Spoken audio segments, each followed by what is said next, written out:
down to the gulls. But one day, the friends were feeling hot and bothered. A crane was causing trouble. His name is Cranky, and this was his first day at the docks. "You're useless little bugs," he called from above.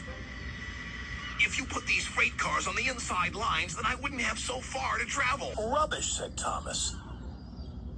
"No crane has ever complained before." "Well, I'm complaining now." And Cranky banged his load down on the quayside. Later, the two engines met Gordon and James and told them about Cranky. "Cranes are airy-fairy things. They need a lot of attention, like me, in fact," said Gordon. "You should see the situation from Cranky's point of view," said James. "He's high up in the air, coping with wind, rain, and baking sun. Then he looks down and sees you two little engines being annoying. No wonder he calls you bugs." When Cranky heard that the big engines agreed with him, he grew bossier still. Come on, push those freight cars closer to me." But Percy was too upset to concentrate and pushed the freight cars too far. Poor Percy.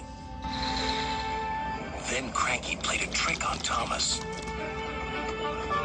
"Push your freight cars onto the outside line. It's easier for me to load up." So Thomas did.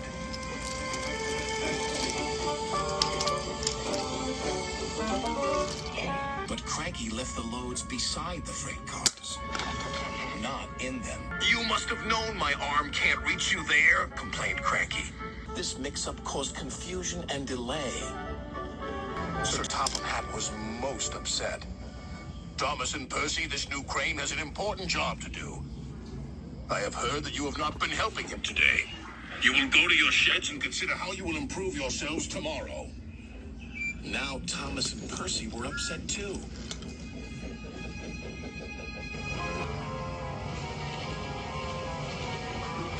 That evening, a big storm raged across the island.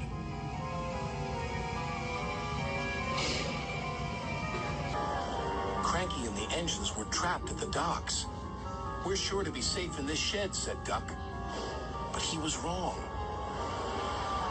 The engines had no idea they were about to be put in great danger by an old tramp steamer.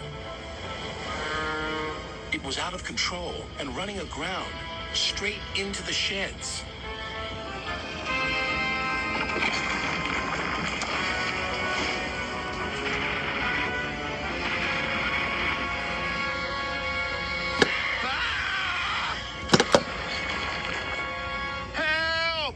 Called the engines from inside the shed. "I can't!" called Cranky. When the storm was over, Sir Topham Hatt rushed to the scene of destruction. "Thomas and Percy will help you," he called to Cranky. "And then you can help the engines." "Oh, please hurry," cried Cranky, "and tell them I'm sorry I was rude to them." "So it was you," murmured Sir Topham Hatt. "I owe those engines an apology." Thomas and Percy soon came to the rescue. And it wasn't too long before Cranky was upright again and clearing the wreckage.